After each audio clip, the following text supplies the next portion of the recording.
आपको नासा का dart mission तो याद ही होगा।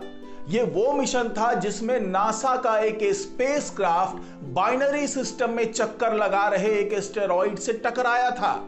ये एस्टेरॉइड था डाइमॉर्फस। ये एक बड़े एस्टेरॉइड डीडीमॉस के चारों तरफ चक्कर लगा रहा था। अब आप ये कहेंगे कि मैं अचानक आपको नासा के डार्ट मिशन की याद क्यों दिला रहा हूं? तो मैं आपको बता दूं कि अब ऐसा ही एक मिशन चीन भी चलाने वाला है, लेकिन इस बार निशाने पर एक ऐसा एस्टेरॉइड होगा जो पृथ्वी के लिए खतरनाक है। जी हां, ये एक ऐसा एस्टेरॉइड है जो आने वाले दिनों में, भविष्य में, हो सकता है कुछ साल के बाद पृथ्वी से टकरा सकता है। लेकिन चाइना ने जो मिशन लॉन्च करने की ठान ली है वो 2-in-1 होगा। तो आखिरकार इस 2-in-1 मिशन में होगा क्या? किस तरीके से चाइना इस एस्टेरॉइड से टक्कर मारने वाला है और इसका परिणाम क्या होगा? ये तमाम बातें मैं आपको इस वीडियो में बताने जा रहा हूं, तो इस वीडियो में आखिर तक बने रहिए। नमस्कार, मैं हूं डॉक्टर सुरजीत सिंह और आप देख रहे हैं महना मिस्ट्री। जी हां दोस्तों, चीन ने अपना प्लेनेटरी डिफेंस टेस्ट मिशन को लॉन्च करने की ठान ली है। और इस बार खास बात यह है कि चीन ने पहले 2026 में इस टेस्ट मिशन को लॉन्च करने की बात कही थी, लेकिन उसने अपने इस मिशन को प्रीपोन्ड कर दिया है। यानी कि 1 साल पहले ही चाइना इस मिशन को अंजाम देने वाला है। 2025 में ये अपने इस मिशन का रॉकेट लॉन्च करेगा। तो आखिरकार ये मिशन क्या है जिसको चाइना 2-in-1 मिशन कह रहा है? और चीन के वैज्ञानिक जिस तरीके का दावा कर रहे हैं उसके मुताबिक ये एस्टेरॉइड जो है वो पहले जो डार्ट मिशन वाला एस्टेरॉइड था जिसमें नासा के स्पेसक्राफ्ट ने टक्कर मारी थी, उस तरीके का एस्टेरॉइड नहीं है, बल्कि ये पृथ्वी के लिए खतरनाक है, जैसा कि मैंने आपको बताया। क्योंकि डार्ट मिशन के तहत नासा के स्पेसक्राफ्ट ने जिस एस्टेरॉइड को टक्कर मारी उसको पृथ्वी के लिए खतरनाक एस्टेरॉइड की श्रेणी में नहीं रखा गया था।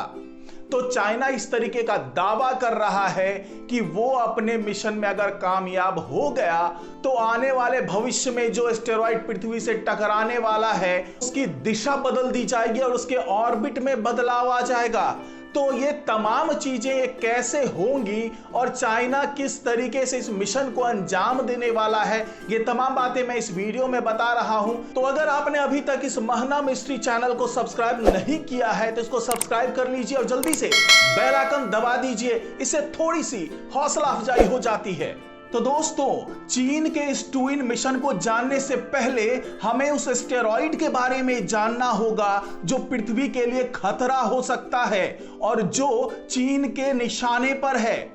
तो आपको बता दें कि यह एस्टेरॉइड है 2020 PN1 और अगर इसके आकार की बात करें तो यह 130 फीट यानी 40 मीटर चौड़ा है। और अगर इसकी टक्कर पृथ्वी से हो जाती है तो ये अपने संपर्क में आने वाले करीब 50 किलोमीटर के दायरे में तबाही मचा सकता है।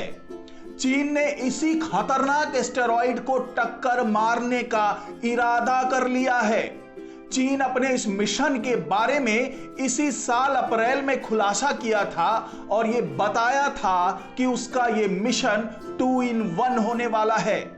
चीन भी नासा के डार्ट मिशन की ही तरह इस एस्टेरॉइड से अपने स्पेसक्राफ्ट की टक्कर करवाएगा और उसकी कोशिश होगी कि एस्टेरॉइड की ऑर्बिट में ज्यादा से ज्यादा बदलाव किया जा सके।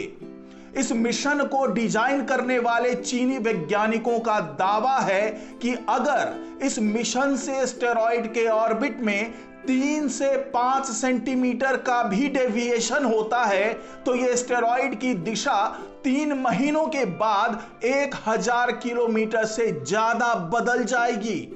तो चलिए अब जानते हैं कि चीन का यह मिशन 2-in-1 नासा के डार्ट मिशन से अलग कैसे है। जैसा कि आप जानते ही हैं कि नासा के डार्ट मिशन का मतलब है डबल एस्टेरॉइड रीडायरेक्शन टेस्ट। इसके तहत नासा ने बाइनरी सिस्टम में डिडीमॉस नाम के एक बड़े एस्टेरॉइड का चक्कर लगा रहे डिमॉर्फस एस्टेरॉइड को इसी साल 26 सितंबर को अपने स्पेसक्राफ्ट से टक्कर मारी थी। स्पेसक्राफ्ट के टकराने से पहले यह डिमॉर्फस एस्टेरॉइड डिडीमॉस एस्टेरॉइड का चक्कर लगाने में 11 घंटे 55 मिनट का समय लेता था। वैज्ञानिकों को उम्मीद थी कि स्पेसक्राफ्ट से टक्कर के बाद इसमें 10 मिनट की कमी आएगी, लेकिन इस टक्कर के बाद नासा ने बताया कि यह कमी 32 मिनट की है। आपको बता दें कि वेंडिंग मशीन के आकार के इस स्पेसक्राफ्ट को नासा ने पिछले साल ही लॉन्च किया था और 26 सितंबर को यह स्पेसक्राफ्ट करीब 1 करोड़ 10 लाख किलोमीटर दूर 22,500 किलोमीटर प्रति घंटे की रफ्तार से डिमॉर्फस एस्टेरॉइड से टकराया था। यह टक्कर इतनी जबरदस्त थी कि एस्टेरॉइड का मलबा अंतरिक्ष में 10,000 किलोमीटर तक फैल गया था। लेकिन इस टक्कर के प्रभाव का सटीक आकलन करने के लिए यूरोपियन स्पेस एजेंसी 2024 में हेरा मिशन लॉन्च करने वाला है। इस मिशन के तहत नासा और यूरोपियन स्पेस एजेंसी संयुक्त रूप से डार्ट के प्रभाव स्थल का विस्तार से अध्ययन करेगी। तो अभी तक आपने यह समझ लिया कि नासा का डार्ट मिशन क्या था और उसके बाद European space agency Hera mission को क्यों लॉन्च कर रहा है।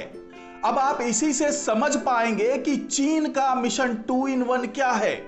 मोटे मोटे तौर पर आप यह समझ सकते हैं कि नासा को डार्ट मिशन के प्रभाव का सटीक आकलन करने के लिए हेरा मिशन से मिलने वाले आंकड़े का इंतजार है, लेकिन चीन अपने मिशन 2 in 1 के तहत ये दोनों काम एक साथ करने वाला है। यानी स्पेसक्राफ्ट से एस्टेरॉइड में टक्कर और उस टक्कर के प्रभाव का आकलन, दोनों काम एक साथ होगा। 2025 में लॉन्च होने वाले इस मिशन में अधिक शक्तिशाली लॉन्ग मार्च 5 रॉकेट का इस्तेमाल किया जाएगा। इस मिशन से जुड़े वैज्ञानिकों ने बताया कि वो एक साथ 2 प्रॉब्स को लॉन्च करेंगे। पहला वाला प्रॉब्स उस एस्टेरॉइड का सर्वे करेगा और उसके बारे में हर बारीक से बारीक जानकारी जुटाएगा, और इस दौरान दूसरा प्रॉब एस्टेरॉइड से टक्कर के कमांड का इंतजार कर रहा होगा। वैज्ञानिकों ने आगे बताया कि ये दोनों प्रॉब्स, या यूं कहें कि दोनों स्पेसक्राफ्ट एक साथ लॉन्च तो होंगे, लेकिन ये दोनों रॉकेट से सेपरेट होने के बाद एस्टेरॉइड के अलग अलग ट्रैजेक्टरीज में दाखिल होंगे।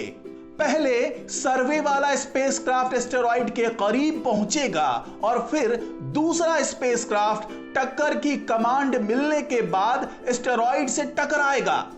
उस दौरान सर्वे वाला एस्टेरॉइड टक्कर से पहले, टक्कर के दौरान और फिर टक्कर के बाद के हालातों का करीब से अध्ययन करेगा।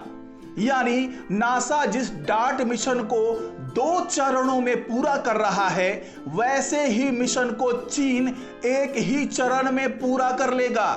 इसलिए चीन के इस मिशन को 2 in 1 कहा जा रहा है। तो यह है चीन का 2 in 1 मिशन। चीन इसे भले ही प्लैनेटरी डिफेंस टेस्ट मिशन बता रहा हो, लेकिन चीन ने जिस तरीके से आपाधापी में और 1 साल पहले ही इस मिशन को लॉन्च करने की ठान ली है, उससे यह बात समझ में आ रही है कि चाइना के लिए यह एक शक्ति प्रदर्शन भी है। हालांकि ये भले ही उसके लिए शक्ति प्रदर्शन हो और ये जताना चाह रहा हो चाइना कि वो अमेरिका से किसी भी मामले में कम नहीं है, लेकिन अगर चाइना का ये मिशन सफल हो जाता है और अगर वो इस एस्टेरॉइड की दशा और कक्षा में बदलाव कर पाता है, तो इसे पृथ्वीवासियों के लिए एक सुखद संदेश के तौर पर समझा जा सकता है।